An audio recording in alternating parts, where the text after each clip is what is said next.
Hey, hey, hey, hey, welcome to Fired Up Friday. All All right. right.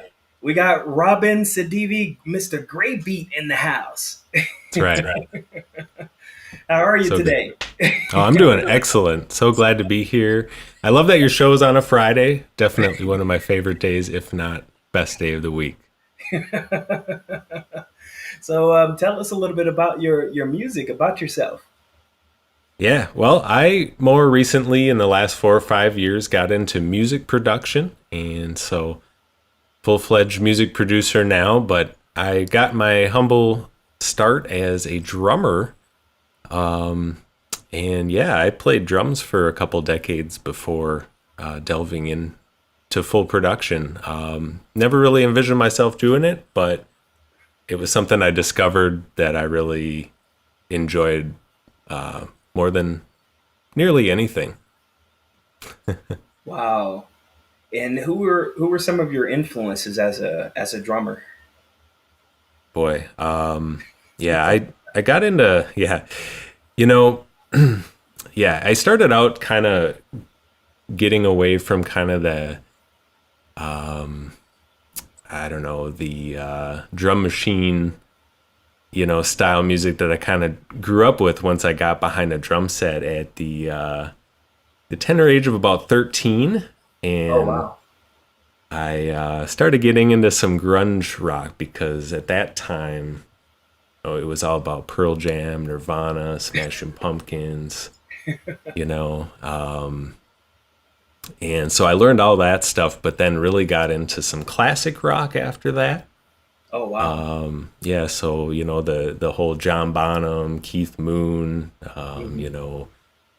the whole Beatles, Led Zeppelin, Jimi Hendrix, Mitch Mitchell, and then right after that got heavily into jazz fusion. So got into Miles Davis, got into Tony Williams, who's probably my still highest esteemed drummer, and from there moved on to African music. Wow. That makes sense why your music sounds very worldly. Definitely, yeah, That now that makes sense. That makes yeah. sense. I actually owe just kind of the mindset needed, I think, to allow myself to get into production, Mhm. to really the kind of mindset I got into once I started getting into African music. Oh wow.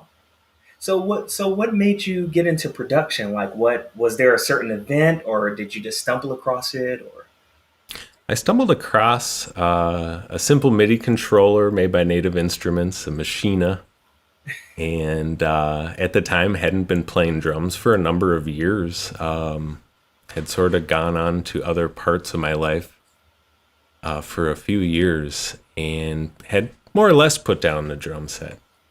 Hmm. But yeah, I actually found it as a way to sort of heal myself. I felt like I was missing something in my life, and that thing was music.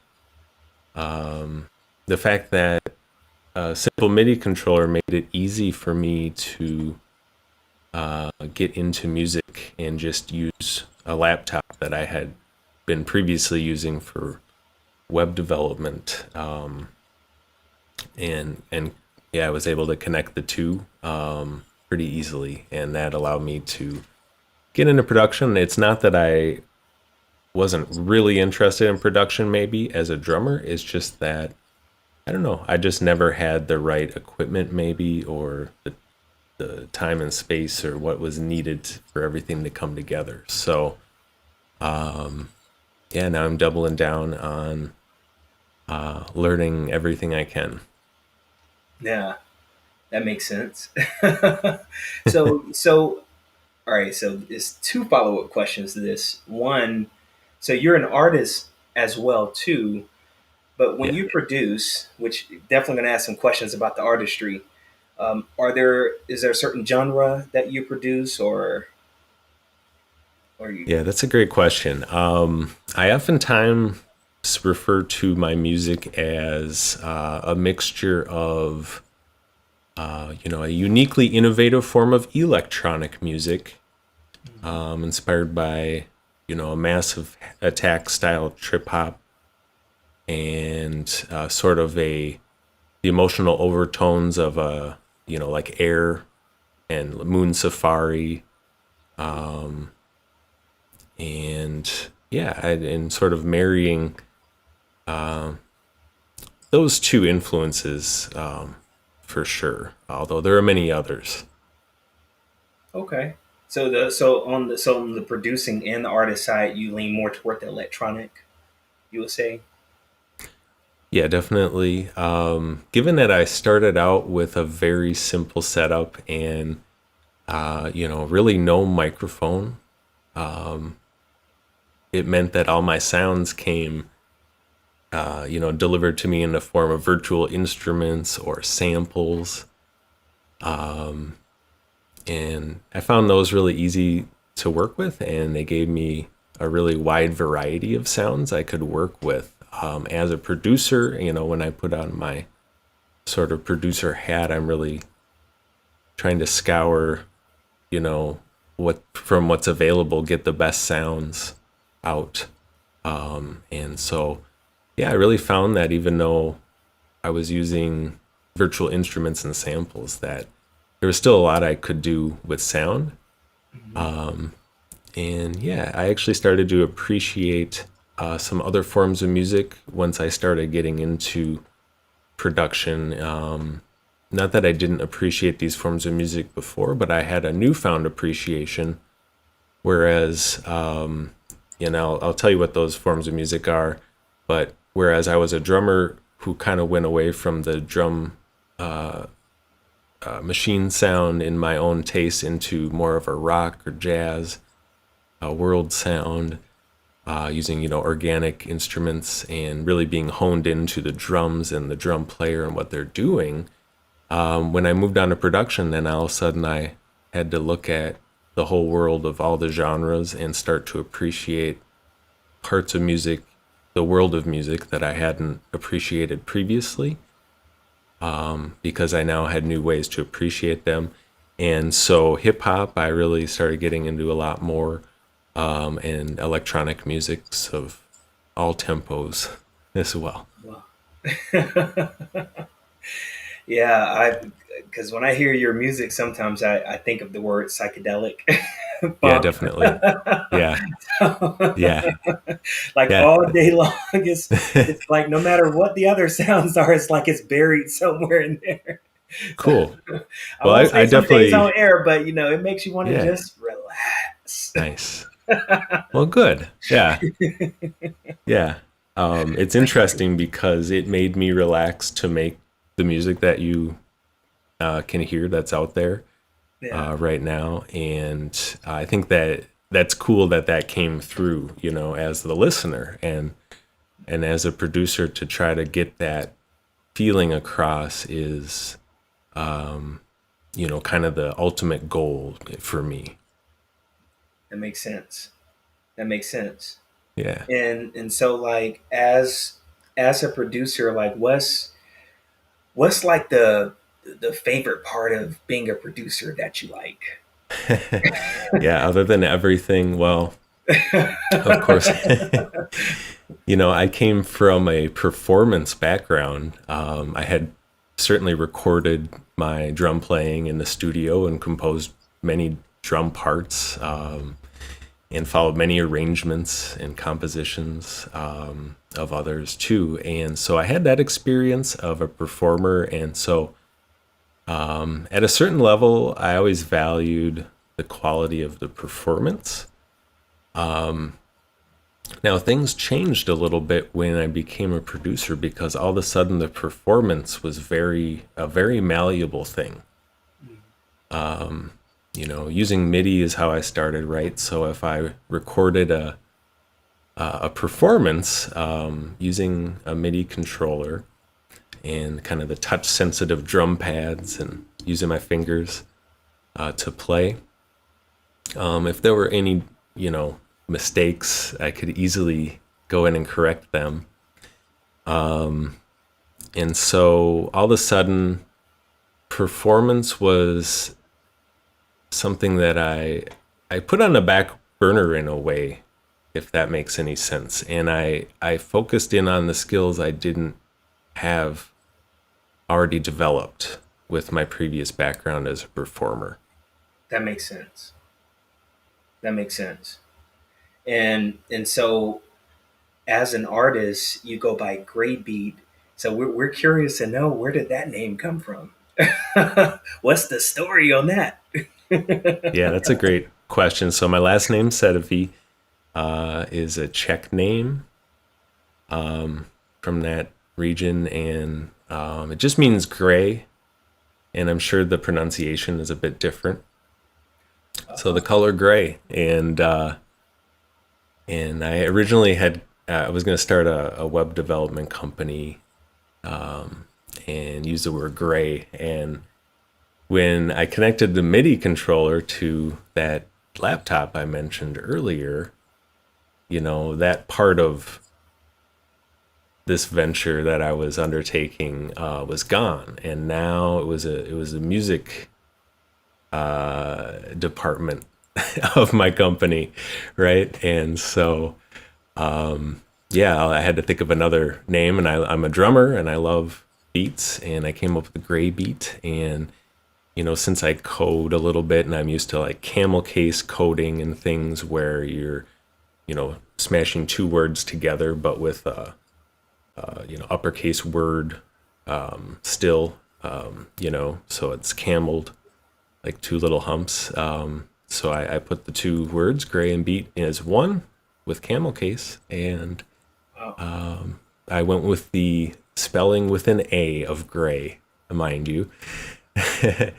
And yeah, I researched and just I realized this was something that was still for me. Got it all trademarked, and off I went. That's so Gray is like a translation of your last name, Yeah, and beat it comes from because you love beats. You're a drummer. You just love the beat, beat, beat. exactly. Yeah, yeah, and it sort of did, I suppose, take on a new meaning. As I made my first EP, because the first EP ended up becoming about a space alien. Mhm. And of course, we know about like the gray space aliens, the grays, right? That was the kind of like style of alien that Right. Graylien was. So that's a little lesser of a meaning. It's not a super like multi-dimensional name, Mhm. but a lot of my work actually does have a lot of dimensions of meaning. Yeah, I would say so.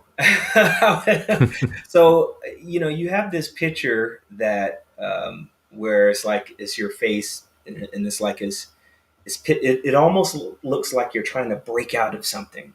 Like, what Yeah. was the meaning behind that picture? Like, what was your message that you wanted to Yeah. convey So with that? is this the one with the little boxes?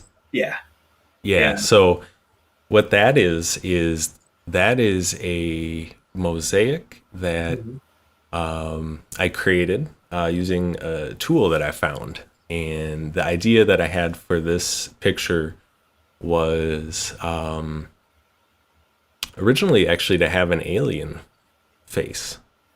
Okay. And have this mosaic with all of kind of different screenshots from my live performances, making up the face of the alien in the background.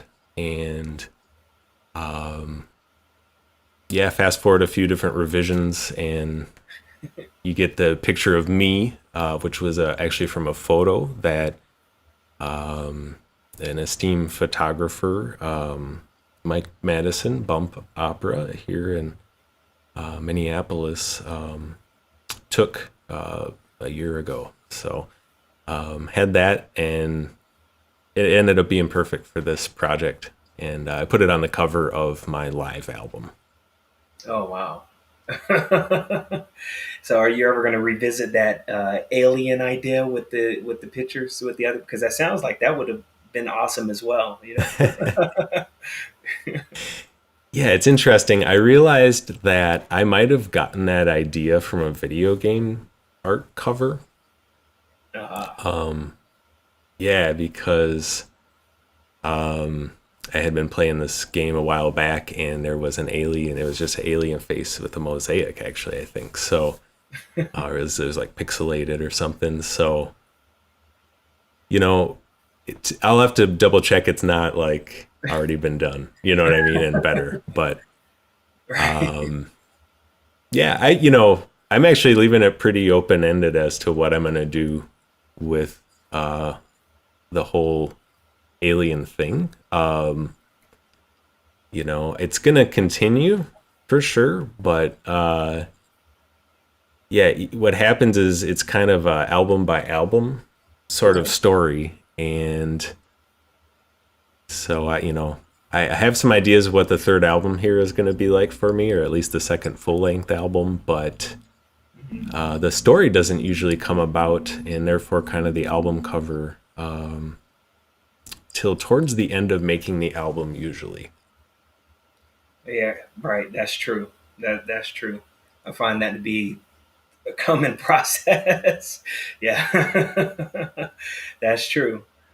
And so, where did you get the name Wellstrom?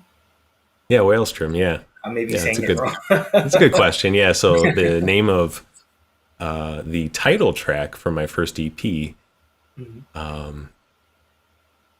and it actually just describes the sound of that particular sound. Mhm. And it also ended up representing like a wormhole, like a swirling black vortex that like engulfs Grayley and transports Grayley into our dimension. Ah, Yeah. So on the album cover of that EP, it has like a little, I don't know, it's actually like almost like a candy cane looking little swirly vortex up in the corner. mhm. And yeah, that's the Whalestrom. That's the vortex, and also just the name of the song that sounds very swirly. Yeah, I see it here. So, yeah, that's kind of cool. And so your fan club, your street team, they're the Grillians. Exactly. Yeah. Yeah, Yeah. 'cause I actually signed up on your site, GrayBeat.com, and I was like, oh, I like his music. Let me sign up and be a Graylian.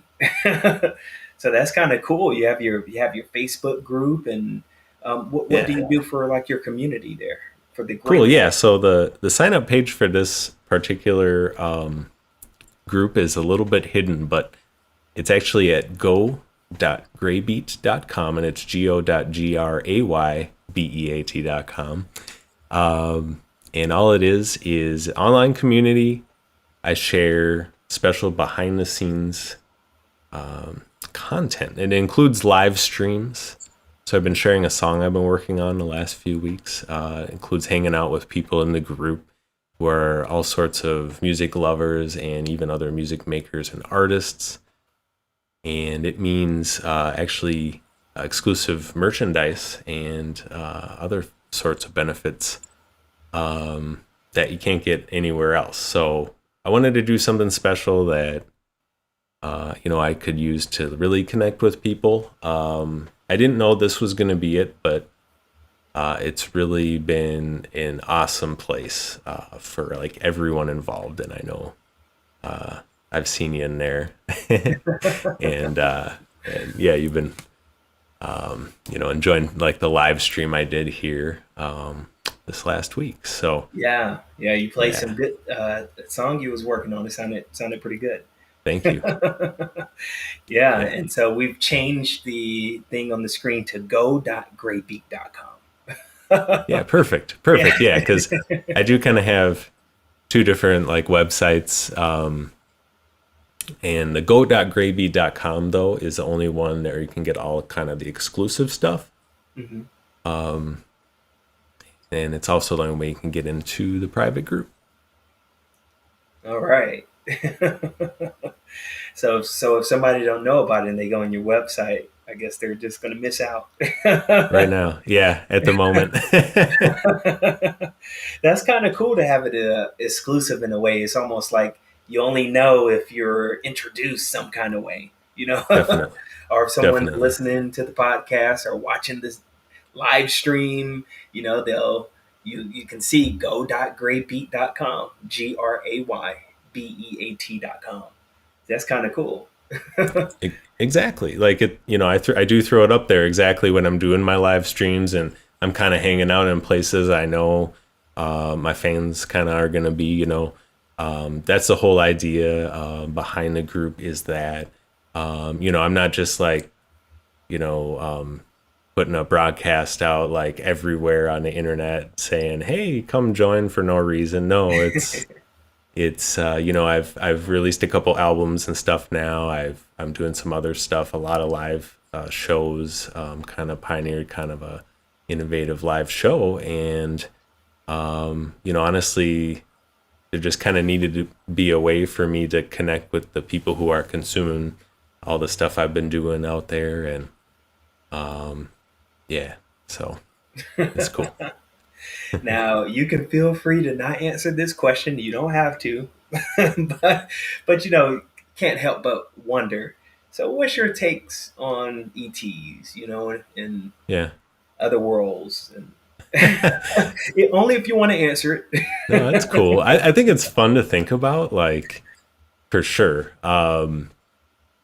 It's funny because like it's not like a huge part of like who I am. I don't spend a lot of time, to be honest, like thinking about stuff that is, I guess, I don't know, you know, unproven, right? But like it is fun to get into that mode of thinking, right? And when I'm making music, I want to affect you, and like you said, it's a psychedelic, relaxing type of a experience. You know, I wanted to kind of put that fun into the music. Have a fictional story. But as it turns out, I mean, I do have a lot of thoughts on the subject, and I think you know, outer space might be one place where we could find intelligent life. you know but I also think there are different sort of parallel dimensions and different sorts of other possibilities. There's just so much that we don't know about our surroundings. Right. There's a lot we do know as human beings. We have amazing capabilities, but we also have the capability to realize that there's something more that we don't understand. Hmm.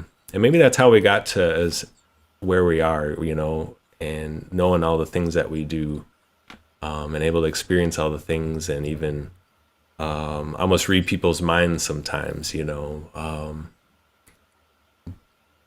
Yeah. Well, I think everybody has, like that intuition to a degree. Yeah. It's just as how much we tune into it, and I think as artists, and you being an artist and a producer to some degree, you almost have to get people, you know, especially to put out the music that you're putting out because it's having the effect that you're intending to have. Yeah. And I noticed one thing that you mentioned. You said, making that kind of music relaxes you. So it's almost like this transference of energy in a sense. Absolutely. Yeah. Absolutely. So that's kind of, and it's like this calm demeanor. Have you always been this calm? Like, is that just, Yeah. or did that take some work and, over time to get to that Well, it took some work, certainly. I don't know. For some reason, the more I make music, the calmer I get. So, point? certainly a few more revolutions around the sun never hurt. But yeah, I think part of me healing through music and using production as a source of calm has a sort of benefits, and it it really feels good to know, for instance, that I'm doing what at least I feel like I was meant to be doing. Right. That's an undeniable sort of feeling that I have, and an energy that flows from me through the music. And it's, I always want to say, an amazing thing and almost incomprehensible that something that's previously been recorded and is played exactly the same every time, in other words, a song that's recorded, a record, the fact that it can have a transference of energy. But I do have some thoughts about that. I think certainly the speakers move sound, it moves the air Hmm. around you. So there really is a transference of energy there. Also, there are just so many intricate details involved with creating a record that I think, if done well and enough minute detail is paid attention, you really could potentially create something that someone would consider, quote, timeless. And Yeah, I think that's what a timeless record is that it has an amazing ability to transfer that intended energy. that makes sense. Wow. Yeah, that makes sense. Cool. So, so I see you had like your EP, and then you have your two albums. Have you had like some other unreleased stuff, or not unreleased, but other like singles or anything? Or Yeah, I have actually put out a couple of singles officially, and those were my first vocal productions. hmm. My first two albums were, or first three, I guess, technically, including my live album. I can't forget that one. Right. Yeah, are all instrumental.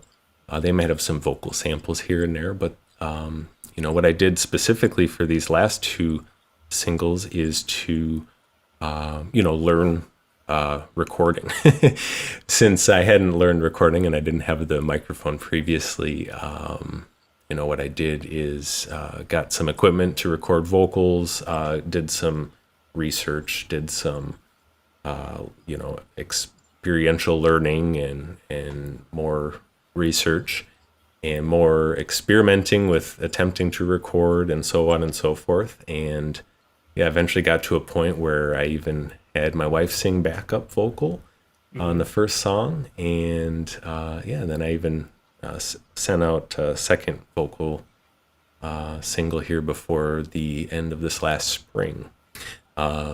There are some other unreleased items that are in the works, some of which I've shared exclusively at go.graybeat.com, but also, some that I've shared on a couple of sites. And one of them is Metapop, where they have the kind of contests, the production contests. I have an account there with a couple of tracks, and then I put those over on my SoundCloud as well. But the rest of it's more or less under wraps. Okay. So it looks like a trend here has been release album every year. So, are we going to see one before 2021 is out? Or I would oh no, like I to say, apologize. no, You you're you good. released live. Never mind. I did I already meant this year. 2022. Sorry. Oh, definitely. Definitely for 2022. Thanks. Yeah, no, that's fine. My ambitious part of my brain, I think, at one point thought that was a realistic possibility to do a second album this year, but 2022 is right in the wheelhouse for what is possible for sure, and what I'm shooting for. And that'll be no small event. It'll really be a culmination of just a lot of experiences, honestly, I've had in about the last year Mhm. and moving forward. So I expect it to be definitely sort of a seminal gray beat piece in GrayBeat career here. I really liked what I've been doing, and I think it holds up. But yeah, I just am only improving and growing, and the rate at which it's going at this point is very fast, and the quality of work is better than I would have expected. But I'm just kind of holding on to the reins with Right. both hands and shooting for that 2022. Right. It's almost here. It's. I mean, December, January is here before you know it. Yeah, we're shooting for mid 2022. I think that'll be something that'll at least involve a little bit of self care in the meantime, right? So yeah, That makes sense. Have you already started working on any songs for that project, or? yeah, absolutely. I'm shooting to have about 12 songs, Okay. and most of those songs have already been started in one way or another. Mhm. Now, I'm always leaving open the possibility that I might scratch one of the ongoing projects I have if something better fills that 12 slot. Mhm. But I did a 6-song album and 9-song album, and then a 9-song live album based on that previous album. So 12 seemed like a good goal, Mhm. and a nice round mathematical progression, and something simple, not too ambitious, but also something. Since I seem to have a lot of different songs, I needed to have some space to have them all on the album, and then also, give me something to shoot for that is sort of a level up. That makes sense. So, is there anything like any special meaning about the number Hmm. three? Yeah, A no, this is a great question, lot of threes actually. going on, you know. Yeah, number three is sort of like, I feel like number three is, it's gonna have a lot of variety, Mhm. and I think one of the challenges is that it will have so much variety. But what I've kind of come to realize is that is going to also be one of the key parts of the character of this album, is that there is this sort of variety, right? Mhm. And who doesn't like variety? Who doesn't like a variety show? I Right. don't know, maybe some people. But I guess my point is that variety is the spice of life. No, I'm not going to say that. Variety is fun. And I have so many different aspects of what I'm doing now that I want to share, that it'll be hard for me to just do one sort of genre Mhm. in this album. There's going to be a number of upbeat songs, and a lot of them will have an organic feel. Most of them, maybe half, will have vocals, Mhm. and I think what'll happen is that you'll see kind of different parts of me come out that you haven't seen previously, and I think that that's the character of this album. It's sort of me coming into my own as a producer, Mhm. and yeah, expressing everything I've learned every step along the way. And the fun thing is, there's going to be a little bit more collaboration this time, and that'll be part of the special spice that will give it that variety.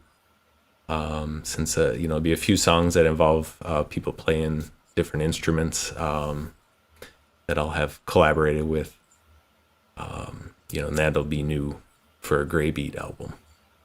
Oh, that's gonna be nice.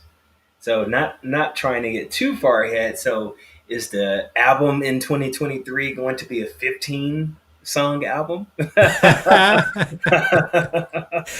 the way things are going these days, and kind of the length of the album increasing by quite a bit, if you notice, with Yeah. some artists coming out with albums that would fit on probably only 3 CDs back in the day and just putting them up on Spotify as one album. I started to see that trend. So who knows? Hopefully not 150. Right. Well, one thing that can happen is go up by three and then at some point go down by three and then take it back up by three, I guess. You See, I know? like I like throwing a little unpredictability. It's kind of like the you get the chance to call the play, right? As the coach, it's my coach hat. I get to kind of play with my audience, so Have them speculating. So, because it might be exactly. 11 or 13 or 14. I'm thinking possibly a prime number, or possibly not even an integer. Wow. I wonder what about half? Like have half a song. Exactly. Now the wheels are, you got me, the wheels spinning here. We're gonna to figure out a way to make that happen. I don't even know if there's any songs on anywhere that has like the halves. I don't know if I've seen it. It may exist. Who knows? I think anytime that the song exists, it's either a full song, or if it doesn't exist, it's not. So it has to be somewhere between existing and not existing, if that makes any sense. And finding a way to record it in that state. Maybe that's the key, Yeah. you know. Yeah. Maybe, who knows how this is going to go, you know? And are you into like art or anything? I thought I saw some designs or something when I was looking on your site. So, Yeah. Yeah, so I do some graphic art. okay. And what I've done is it's creative coding. So I've kind of used the power of some kind of cutting edge software we have at our disposal to create real time graphics that sync up with real time live audio remixes that I do. And so I've coded some special graphics that are never the same twice, since I always I created songs that are never the same twice, and then I've linked the two through code. So I do that, and that is definitely a form of visual art. But at the same time, I also have a couple of more than a couple album covers. So kind of very creative photos of myself as well that have some other artists have done. Oh wow. And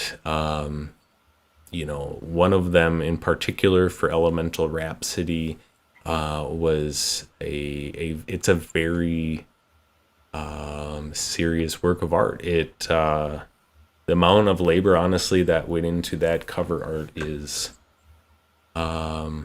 incredible, and something I will share in detail eventually here on with the Graylians. But there's a lot of meanings that go into the songs and also the cover art for that album. And since it's a very intense work of art, it has very fine detail. So even though you almost need like a whole wall to see all the detail to make this art really huge, so you can actually see everything that's going on in it. But it also tells the story of the album, which is an amazing kind of thing to have happen with such a detailed work of art and such a complicated album that has many dimensions of meaning embedded into each song. And so, yeah, that's kind of the main piece of art right now that I think kind of represents GrayBeat, other than the logo. Right. And yeah, so fortunately, I actually have to credit my father, because he's the artist behind a lot of this, including the Whalestrom EP we collaborated on. I drew a pencil sketch and he did the rest. And he spent well over a month working just diligently on the Elemental Rhapsody cover art. We sort of collaborated on that, although I didn't have a hand in it. We spoke and went back and forth a lot to kind of comprise the composition of the art and have it represent different things to match the album. And what else? Yeah, that, and there's yeah, some different singles and things, and I've done some artwork for those based on that original artwork. So I have a little bit of a knack for it, certainly, but yeah, I can't take full credit for sure, any stretch of the imagination for a lot of the cool art that kind of resides in the GrayBeat world. Oh wow. Have your father, does he draw too, or is it mostly just the graphics like electronically? Yeah, he really does a wide variety of art. In fact, certainly drawing, certainly the computer graphics, I believe, which involves some drawing Hmm. and digital drawing as well as by hand, and kind of Wow. combining the two. Yeah, and then from there, really, actually full installations, art installations, which are these enormous signs and different sorts of structures that he builds for other people. And he also does gold leaf. He's one of the best gold leaf artists in the region, and he actually does a lot of that for antique woodwork and restoration of antique boats. So, yeah, he's the visual guy, but he's got a great taste in music too, which he's got a large role to play in the existence of GrayBeat, certainly. Oh wow. Does do you guys listen to pretty much like similar? You have similar taste in music, or? I think so. Yeah, definitely. I grew up partially on his record collection, his vinyl collection, as we call it now, and listening to just you know hundreds of records that were lying around, and well, they were neatly stowed away, but there were just so many to go through, and yeah, so that's how I got into a lot of classic rock, for example, Hmm. was actually listening to these original vinyl records on a turntable, a receiver, and speaker setup from the 1970s, Oh wow. which honestly sounded really cool. And so, yeah, that was a great way, to get into a lot of the music that I love, was through his record collection. And yeah, just seeing that, yeah, I kind of, as a musician myself, found that our taste started to align more at that point once I started playing drums and learning Okay, a lot more history of music. And yeah, yeah, that makes sense.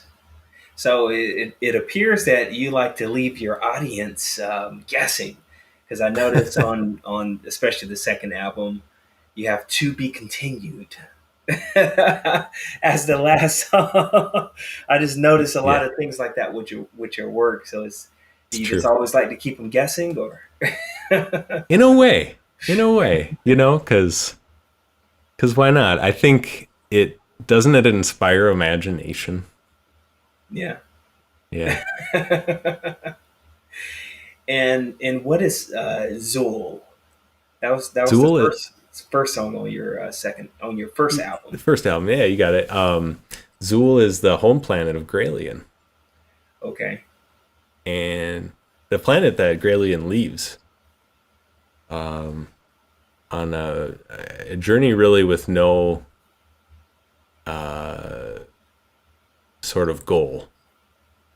Sort of a journey that just kind of blindly was following a calling from a distant land. And so it also kind of represents my transition over into producing music. Mm. Zool is also the first song that I really arranged for the album. And Okay. maybe one of my first, it's definitely one of my first compositions, possibly the earliest one on that album. Okay. And That makes sense. so, yeah, it fit in nicely with this kind of what I was going through. And it's, yeah, but it's the home planet, kind of the thing that I was leaving behind or Graylian was leaving behind. Oh wow. So now it all ties in. You have the home planet, and then I know it's a song named Graylians on there, and then it goes all the way to be continued. like, like what's the rest of the story? You know, Yeah. that's kind of cool. Thanks. Yeah. Thanks. Um, yeah, you know, and to think like I never expected the album to even have a story to begin with. Right. Um, How did that you know, develop? I had a lot of faith that it would be continued. Yeah. How would you say that your story, developed as you were putting the songs together? It was a back and forth conversation sort of that would go on in my mind, you know. You know, once I knew I wanted to create an album, even if I didn't know why I wanted to create an album, I guess I felt like it was the best way to share what I was doing Okay. and what I love to do. But once I knew that, I knew that there'd have to be a certain number of songs combined together and they would have to have an order. And, I sort of didn't, I knew I wouldn't have like vocals, to tell a story, right? I wouldn't have a way inside the music to tell the story other than the instruments. Mm. So when the idea came to me that what I was making could tell a story, it sort of made me a cinematic flair that was going on. It was sort of me learning how to really tell a story literally with a song and choosing which instruments to highlight and what sort of melodies to create, what sort of timbres to work with. It was sort of like I guess I was telling a story through these instruments. And so when it came to me that I could create a story around it, then when I would sit down to make the music, all of a sudden I'd realize that there could be this additional layer to sort of have baked in to what I was creating. Oh, okay. And so I'd be creating, so as I was creating the music, I would come up with parts of the story as I was not creating the music and sort of like leaving the music behind, and going on and doing other things and kind of getting my mind off of it. Then other parts of the story would kind of show up too. And so it was a real back and forth thing where it was an introspection, but it also was an additional layer of expression that I could add to my art. Wow. Okay. That's very detailed. So it seems like you put a lot of thought into how you're doing your songs, how you're presenting your songs to the world. And when I hear some of your songs, like just the instrumentation, it's a lot of details in that. And there's probably because musicians ear, there Yeah. it seems to be a lot of subconscious tones too, like tones that you put in there but maybe it's turned down to a certain frequency to where it's not obviously audible. But so Absolute. are so are those like intentional, or do you just kind of come across it and you keep it, or a combination of both? What happens a lot of times is that, so my overarching goal when I sit down is like I want to transfer that emotion, transfer that energy to the listener. Okay. And so, yeah, what happens? Say the question again. Sorry. Oh, sorry. So basically, like the music that you have buried in the music, Yeah, yeah. So, where yeah, yep. that. Thanks. Yep. Thank. My train of thought That's escaped me there, but it's a complicated thought. So, yeah, as I would create the music, I was trying to transfer that emotion, but I was also, of course, trying to create something that was enjoyable to listen to. And since it was a record, something that's enjoyable to listen to again and again. right. And what would happen is I would come up with different ideas for parts to the song, different instruments. I find a cool sound, come up with a cool composition of the part. And maybe after a while, like I would honestly maybe tire of that Mm, part of the composition because as I'm working on the song and hearing it more and more, I will get tired of it. And I don't want there to be a tiresome aspect to listening to the song. So what I might do is take it out, or a lot of times what I'll do is I'll still like that part, but at a very low volume. And I'll okay. sort of tuck it in as a sort of a textural element to the song, Mhm. and basically do something where you're creating a very rich texture for your song. You're trying to sort of tell the story still, and bringing out the main parts of your composition to the listener. Those are the ones that hit their ear the loudest, those things that tell the story. And then tucking back just that textural part of the story. And so as the story is told, you know the story, what it is on its face, but you also have kind of a rich backdrop to this story. That makes sense. Yeah. And so I do that a lot. For instance, song I'm working on right now with the drums and I'm composing for it. I really want there to be a kick, a snare, maybe like a hi-hat, for the main kind of thrust of the rhythm, the main theme of the drum composition. And it's not a very busy rhythm, but it has some syncopation. And even though those are only three elements, kick, snare, hi-hat, I mean, I have, at least 100 different drums in there. It's Wow. just that as I'm brainstorming and coming up with ideas, kind of the best parts of the sounds that I'm coming up with will sort of percolate to the top. And the other things will kind of fall back, but they won't necessarily, just be very loud. They'll just kind of add that something that if you took it away from the song, you would feel like you lost some energy or something. You maybe Right. not couldn't tell what it is. Right. That makes So sense.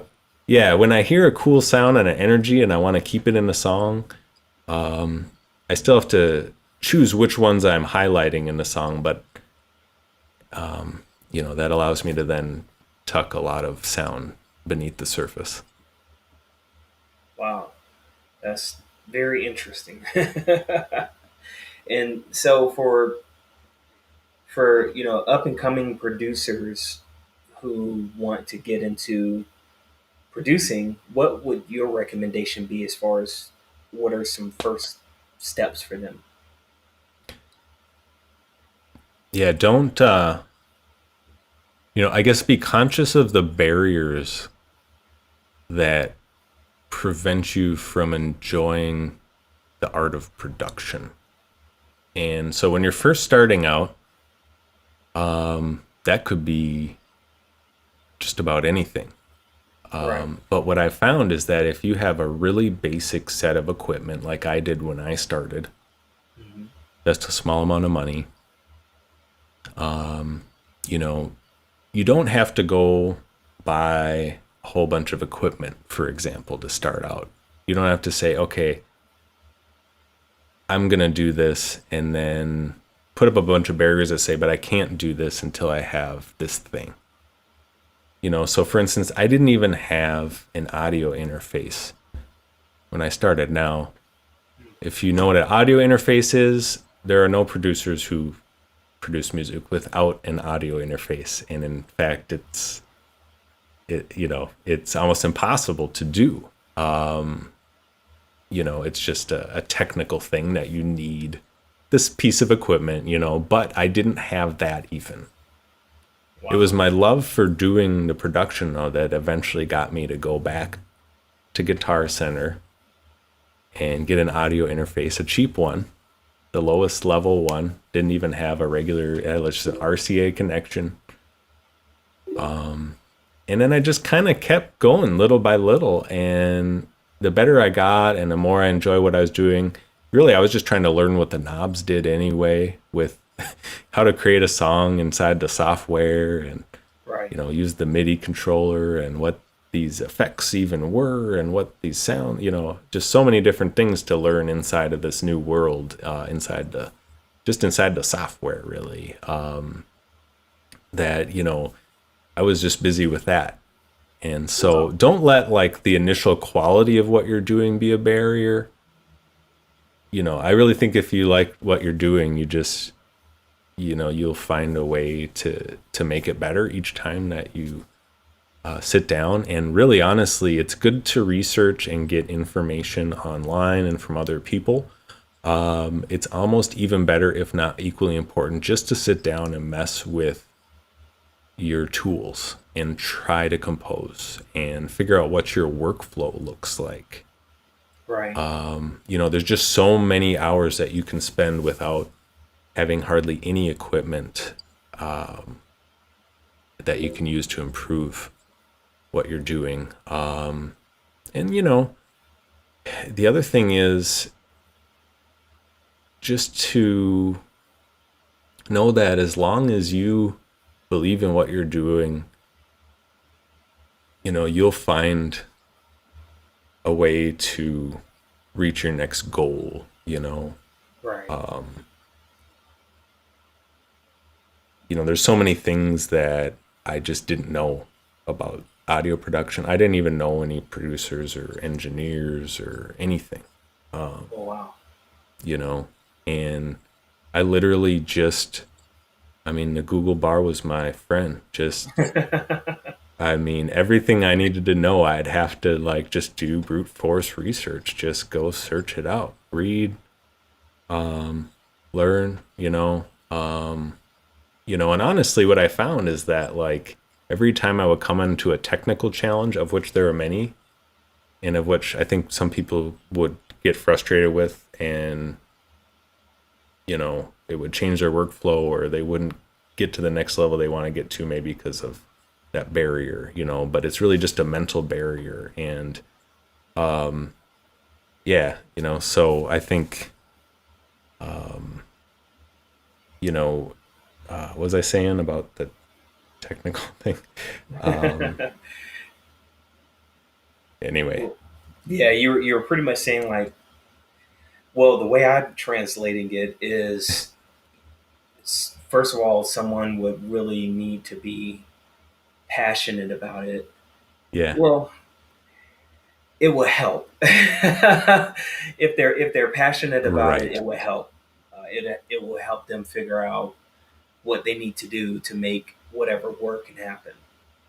Yeah, exactly. Yeah, Yeah. including the technical stuff. Thanks. Yeah, Right. that's exactly. Thank you. Yeah, it's just yeah, I got a lot of advice to put out there, but that's kind of the core of, I think, breaking down the mental barriers. Oh, Mhm. I know what it was. When you find those like technical challenges, even, Mhm. that's really just another opportunity for you to learn Yeah. and get better. So once I started kind of following my passion, really, which was this music production, that's when I realized like I wasn't upset or even slowed down at all by challenges, technical stuff or otherwise. At least I had a concept then I could work with that I could use to get better when they presented themselves as a concept to me. Right. That makes sense. Well, and did you have any other words of wisdom or anything in general you would like to just share? Yeah, absolutely. Music is one form of art certainly, and it's a universal form of art. But what's great is that there are a lot of other forms of art too. And I think we're finding that there are even more forms of art than we thought there were before now. As we get into virtual reality and, real time coding stuff that I do and just digital technology, it's kind of changing the landscape for art. But I think what's important is that, you know, a lot of artists like myself might dabble in different forms of art, but for me, music is the form of art that I want to pursue. I still like everything, and I actually get better at the other things through music, if that makes any sense. Mhm. But find that thing that is your calling. It doesn't mean you have to put, if your thing is visual art and you make some music, that's cool. Do both, maybe one you like more than the other. That's fine. But like, you can literally get better, like I said, at visual art through music. And I think you just got to spend the time, find a way to get that time, get that creative place. And I think with so many, we're going into kind of like the winter fall season here. The sun is setting earlier. There's less vitamin D out there. Oh, yeah. And yeah, I think it's really important to be able to have sort of the creative outlet. So, parents invest in your kids' creative outlets, and it's through that we can kind of transcend other problems. Like I said, you can get better through visual art using music. You can get better at personal relationships, just by getting in touch with yourself through art. There are True. just so many benefits that art provides for our society that there's no way it could ever be a bad investment. So, especially with all the mental health challenges out there. Yeah. That's so true. Yeah, that's you said a lot in that statement. That a lot of good points, especially the mental health and people being self-aware of what's going on around them and how things are impacting them. And Absolutely, yeah, a and lot of what you just said comes through your music. You can feel it because it just it puts a certain energy. I know I used the word psychedelic earlier, but it's more to it than that. It's just is a very it makes you want to reflect. It makes you want to just kind of come out of your element. That's why it felt almost like as if your music is helping people escape from anything that's holding them back. And that's what I got from the picture when I saw that picture. Almost, whether that was the original intent or not, was almost like I'm breaking out. I'm breaking out, you know. that's So cool. I hadn't looked at it that way, but I absolutely agree with that sort of translation of that art because even before I started producing music, mhm, that I found there's a certain empowerment to undertake something difficult and learn on your own, even. And so, really, the music is just sort of an extension of that part of myself, just because it was so solitary. So that makes sense that that would come through. Right. That's cool. Are you going to be doing any? I know you mentioned you do your live streams. Are you going to do any, like, I don't know if you thought about this yet, but future virtual concerts or anything for your audience? Absolutely. Um, yeah, I've always got room for doing some sort of special, one-time event. Of course, I do my weekly show, which is called just that. It's GrayBeat Live Weekly. And I'll be actually working on some new live material. And so without giving away any details, have, yeah, some ideas that there might be a really special way to, present this new material in a special event. That's going to be amazing. Yeah, well, the floor is yours if you have anything else. Yeah, no, just that. Like you said, make sure to follow at GrayBeat Music. That'll be my handle on all the social media pages. That's the best way to get in touch or find my live shows. And if you are awake at 6:30 p.m. Central Time on Thursdays, that is when I play live every week on Twitch, YouTube, Mixcloud, and Facebook. And furthermore, it is in syndication on Minneapolis Comcast Channel 16 with Speak Minneapolis Public Access every Friday at 2 p.m. If you are in the Minneapolis watching area. Oh, that's kind of cool. Yeah, that's wow. I can see why it's in syndication. You have some good stuff. Thanks. Yeah. So, folks, check them out at any social media handle at GrayBeat Music, and that's Gray with the A, GrayBeat Music. Yep.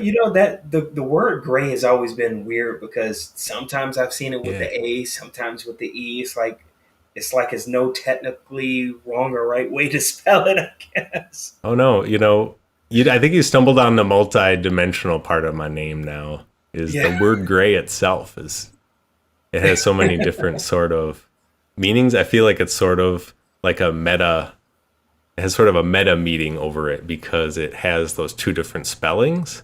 right. And it also represents like being in between two constants. But in the gray area, right? Yeah, And really in the gray area is where we live, right? And that's where all the excitement and detail is. yeah. That's It's how we interesting grow. the Yeah. way you put it. Yeah, because when people are and things are so rigid one way or the other, it doesn't leave any room for movement. Absolutely. And one more thing about music is that it is a universal language when we can't always articulate everything we want to express, right? Yeah, that makes sense. Yeah, because Yeah, language is great. Like it's a right. powerful tool, but there's limitations. There's so many weird quirks and limitations to language. Look at all the different styles that we've come up with to communicate. Yeah, And yet music still is the ultimate form. yeah. I have to agree with that. Yeah, But because learn you can learn other languages too, by the way. yeah. Because it's amazing how some people, even if they don't speak your same language, but they hear your music, and it still makes them feel that feeling, even if they don't know the words, they're still feeling that feeling. So it's definitely a lot of evidence with that. So Yeah, isn't that cool? Like if we listen to someone speaking a language and we didn't understand what they were saying, we might hear kind of the the musical qualities of what they're saying, but maybe very little of the meaning because you might have some body language or intonations maybe that you can infer about what they're saying, and so just like that, we have a lot of different sort of styles of music. There's different cultures, but at that same time, there's all kinds of different ways to express kind of that same universal thing that we all share, right? Right.